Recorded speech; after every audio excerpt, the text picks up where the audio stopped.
आप देख रहे हैं राष्ट्रीय हिंदी न्यूज। नमस्कार, आप देख रहे हैं राष्ट्रीय हिंदी न्यूज और मैं हूं आपके साथ सार्विका श्रीवास्तव। रुक करते हैं खबर की ओर।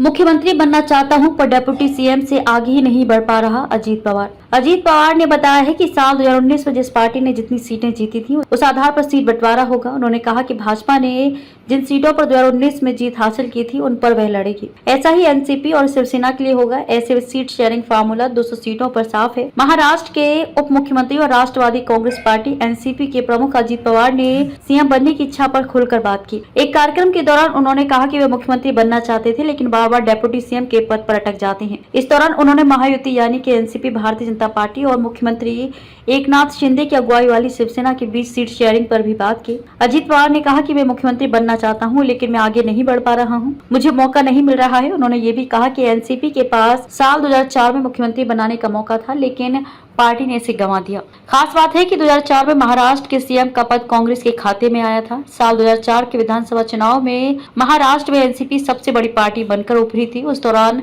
पार्टी को 71 सीटें मिली थी जबकि 69 सीटों पर जीत के साथ कांग्रेस दूसरे स्थान पर थी। तब कांग्रेस नेता विलासराव देशमुख को सीएम बनाया गया था। साल 2012 में देशमुख का निधन हो गया था। अजीत ने बताया है कि साल 2019 में जिस पार्टी ने जितनी सीटें जीती थी उसके आधार पर सीट बंटवारा होगा। उन्होंने कहा कि भाजपा ने जिन सीटों पर 2019 में जीत हासिल की थी उन पर वह लड़ेगी। ऐसा ही एनसीपी और शिवसेना के लिए होगा। ऐसे में सीट शेयरिंग फार्मूला 200 सीटों पर साफ है। बची 88 सीटों को गठबंधन सहयोगियों में बांटा जाएगा। साल 2019 में अविभाजित एनसीपी ने कांग्रेस के साथ मिलकर चुनाव लड़ा था, वहीं भाजपा और तब अविभाजित शिवसेना के साथ थे। 2019 में भाजपा ने 164 सीटों पर चुनाव लड़ा और 105 सीटें अपने नाम की थी, जबकि शिवसेना को 126 में से 56 पर जीत मिली। तब एनसीपी 54 सीटों पर जीत के साथ सबसे बड़ी पार्टी रही थी और कांग्रेस को 44 सीटें मिली थी।